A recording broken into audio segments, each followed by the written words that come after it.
ഇത് നമ്മുടെ fluid mechanics ലബോറട്ടറിയുടെ triangular notch എന്ന എക്സ്പെരിമെൻറ്റിൻ്റെ കാൽക്കുലേഷൻ പാർട്സാണ്. കാൽക്കുലേഷനിൽ ഏറ്റവും ആദ്യം നമുക്ക് വേണ്ടത് ഒബ്സർവേഷനാണ്. അത് രണ്ട് ഒബ്സർവേഷനേ ഇവിടെ ഉള്ളൂ. ഒന്ന് area of collecting tank. Area of collecting tank പറയുമ്പോൾ മിക്കവർക്കും ഇപ്പോൾ അത് കാണാപ്പാടമായി കാണും. നമ്മൾ പറയുന്ന വാല്യൂ 0.25 മീറ്റർ സ്ക്വയർ ആണ്. നമ്മുടെ എല്ലാ എക്സ്പെരിമെൻറ്റിനും ഒരു കളക്ടിങ് ടാങ്ക് ഉണ്ട്. ആ കളക്ടിങ് ടാങ്കിന് സെയിം ഏരിയയാണ്. അപ്പോൾ 0.25 എന്ന വാല്യൂ അത് എപ്പോഴും ഓർത്ത് വെച്ചേക്കുക. അറിയാവുന്നവർ ഓർത്ത് വെക്കുക, അറിയാൻ വയ്യാത്തവർ പഠിച്ചു വെക്കുക. തെറ്റിക്കാതെ മീറ്ററിൽ തന്നെ ആ വാല്യൂ എടുത്ത് എഴുതുക. ഇവിടെ ഞാൻ 2 തവണ ഒന്ന് സെൻറ്റിമീറ്റർ സ്ക്വയർ എന്ന് എഴുതിയിട്ടുണ്ട്, മീറ്റർ സ്ക്വയർ എഴുതിയിട്ടുണ്ട്. നമ്മുടെ കാൽക്കുലേഷൻ എല്ലാം മീറ്റേഴ്സിലാണ് വരുന്നത്. അതുപോലെ തന്നെ ട്രയാങ്കുലർ നോച്ചിന് ഒരു വി ഷേപ്പാണല്ലോ, ആ വി ഷേപ്പിന് ഒരു ആംഗിളുണ്ട്. അതിനെ നമ്മൾ angle of triangular notch theta is equal to 60 degree. അപ്പം നമ്മുടെ വി നോച്ചിൻ്റെ തീറ്റ ആംഗിൾ 60 ഡിഗ്രിയിലാണ് വരുന്നത്, 60 ഡിഗ്രി. ശേഷം നോക്കി ടാബുലാർ കോളം. ഈ ടാബുലാർ കോളത്തിൽ മറ്റു എക്സ്പെരിമെൻറ്റിൽ നിന്നും വ്യത്യസ്തമാക്കുന്നത് ഇതിന് H1 എപ്പോഴും സെയിം ആയിരിക്കും അല്ലേ. നമ്മൾ എക്സ്പെരിമെൻറ്റ് ചെയ്തപ്പോൾ ആ ഒരു ലെവലിൽ വെള്ളം കെട്ടിക്കിടക്കുന്ന നമ്മൾ ശ്രദ്ധിച്ചായിരുന്നു. അപ്പോൾ ആ ഒരു സിൽ ലെവൽ എന്നുള്ളത്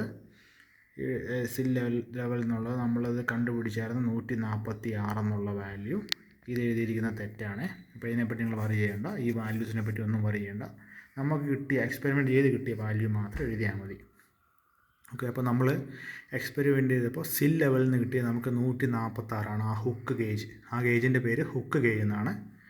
അത് ചിലപ്പോൾ വൈവയ്ക്ക് ചോദിക്കാൻ സാധ്യതയുണ്ട്. അപ്പോൾ ആ മെഷർ ചെയ്യുന്ന ആ ഇൻസ്ട്രുമെൻറ്റിൻ്റെ പേര് ഹുക്ക്, HOOK, ഹുക്ക് ഗേജ് എന്നാണ്.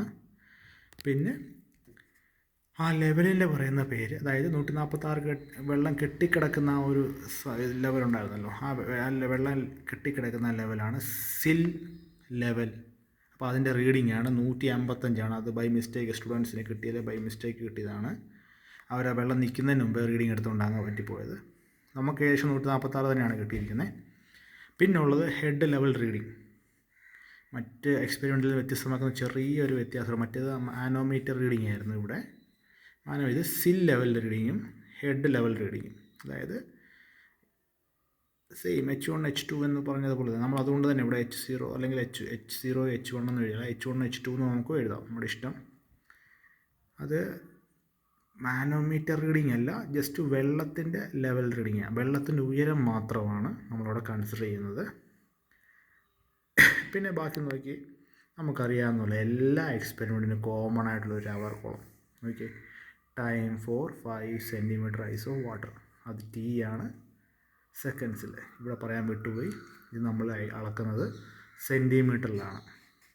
ഓക്കെ, സെൻറ്റിമീറ്ററിലോ മില്ലിമീറ്ററിലോ എടുക്കാം, നിങ്ങൾ കൺവേർഷൻ അറിയാം, അപ്പോൾ അത് ടെൻഷനില്ല. 146 എന്ന് പറയുന്നത് എടുക്കുവാണെങ്കിൽ അത് മില്ലിമീറ്ററിലായിരിക്കും. അപ്പം 14.6.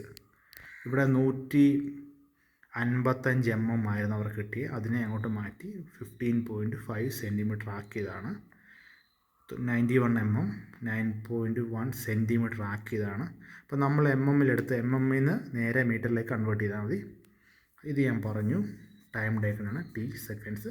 പിന്നെ ഈ ബാക്കി 3 എന്താണ്, ഫോർമുല ഉപയോഗിച്ച് കണ്ടുപിടിക്കുന്ന ആൻസറുകളാണ്. Actual discharge notation Q actual metre cube per second. Theoretical discharge Q തിയറട്ടിക്കലാണ് നൊട്ടേഷൻ, മീറ്റർ ക്യൂബ് പെർ സെക്കൻഡാണ് അതിൻ്റെ യൂണിറ്റ്. അടുത്തത് എല്ലായിടത്തും പോലെ തന്നെ കോഎഫിഷ്യൻ്റ് ഓഫ് ഡിസ്ചാർജ്, അത് CD എന്നാണ് സൂചിപ്പിക്കുന്നത്. അതിന് യൂണിറ്റ് ഇല്ല, പ്രത്യേകം നോട്ട് ചെയ്യുക. CD എന്ന അതിന് യൂണിറ്റ് ഇല്ല. ചിലപ്പോൾ വൈവയ്ക്ക് ചോദിക്കും CD എന്നതിൻ്റെ യൂണിറ്റ് എന്താണ്, അല്ലെങ്കിൽ പേപ്പർ നോക്കിയിട്ട് CDക്ക് യൂണിറ്റ് എഴുതിയില്ലല്ലോ, എത്രയാണെന്ന് ചോദിക്കും. അപ്പോൾ ഇതിന് യൂണിറ്റ് ഇല്ല ശരിക്കും, അത് റേഷ്യോ ആയതുകൊണ്ട് തന്നെ അതിന് യൂണിറ്റ് ഇല്ല. ഓക്കെ, അപ്പോൾ ഇതാണ് സിമ്പിൾ ടാബുലാർ കോളം. അപ്പോൾ നമുക്ക് മാനുവലി നിന്നതിന് വ്യത്യാസമുണ്ടോ, ചിലപ്പോൾ കാണും, ഞാൻ എഴുതിയിരിക്കുന്നത് ചിലപ്പോൾ വ്യത്യാസമായിട്ടായിരിക്കും, പ്രത്യേകിച്ച് ഈ ഒരു ഭാഗം. അതിനെപ്പറ്റി നിങ്ങൾ പറയേണ്ട ആവശ്യമില്ല. ഇപ്പോൾ നിങ്ങൾ ഇത് പഠിക്കുകയാണെങ്കിൽ ഇങ്ങനെ എഴുതുക, അല്ലെങ്കിൽ മാനുവലിലെ പോലെ തന്നെയാണെങ്കിൽ മാനുവൽ എഴുതുക, നിങ്ങളുടെ ഇഷ്ടം. പിന്നെ ഇതൊന്ന് ശ്രദ്ധിച്ചു, ഞാനിപ്പോൾ ഇവിടെ എഴുതിയിരിക്കുന്നത് സെൻറ്റിമീറ്ററിലാണ്. നമ്മൾ എക്സ്പെരിമെൻ്റ് എടുത്തപ്പം 146, 85 146 110 എന്ന് എടുത്തത്. അപ്പോൾ ഈ ഒരു കൺവേർഷൻ ശ്രദ്ധിച്ചോണം. പിന്നെ ഫോർമുല ആകെ 3 ടവൽ കുളം നോക്കി 1 2 3 ആകെ 3 ഉള്ളൂ. ഫോർമുലാസ് എന്ന് പറയുമ്പോൾ ഇപ്പോൾ total head H0 minus H1 H is equal to H0 minus H1 into 10⁻². എന്തുകൊണ്ട് 10⁻² വന്നു? സെൻറ്റിമീറ്ററിലാണ് ഞാൻ ഈ ടാവലർ കോളത്തിൽ എഴുതിയിരിക്കുന്നത്. ഇത് ഇലക്ട്രിക്കലുകാർക്ക് വേണ്ടി ഞാൻ ഉണ്ടാക്കിയ ഒരു ചെറിയ ടാവലർ കോളമായിരുന്നു. ആ സെൻറ്റിമീറ്ററിലുള്ളതുകൊണ്ട് 10⁻². ഏത്? ഇത്. അപ്പോൾ നമ്മളിപ്പോൾ 146 80 146 110 146 100 എടുത്തിരിക്കുന്നത്. അപ്പോൾ ഇത് 10⁻³ ആക്കിയാൽ മതി യൂണിറ്റ് മീറ്റേഴ്സിലേക്ക്.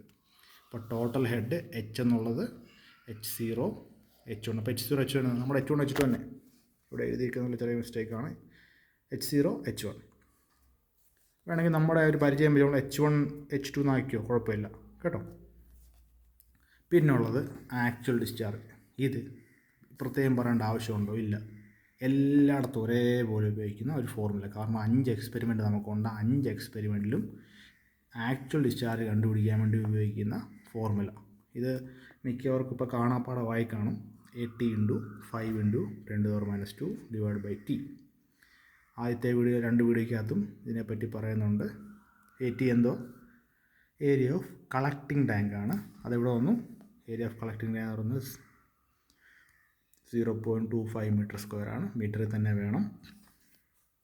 80 ഇവിടെ കിട്ടി. പിന്നെ 5 ഈ 5 എവിടെ നിന്ന് വന്നു? 5 സെൻറ്റിമീറ്റർ ഉയരാൻ വേണ്ട, ആ വെള്ളത്തിൻ്റെ ഉയരം നമ്മൾ 5 സെൻറ്റിമീറ്ററിലാണ് സെറ്റ് ചെയ്തിരിക്കുന്നത്. 5 സെൻറ്റിമീറ്റർ ഉയരാൻ വേണ്ട ടൈം നോട്ട് ചെയ്താൽ 5 സെൻറ്റിമീറ്റർ. ഇതാണ് ഈ കൊടുത്തിരിക്കുന്ന 5. ശരിക്കും ഇവിടെ ഈ മാനുവലിൽ X എന്നാണ്.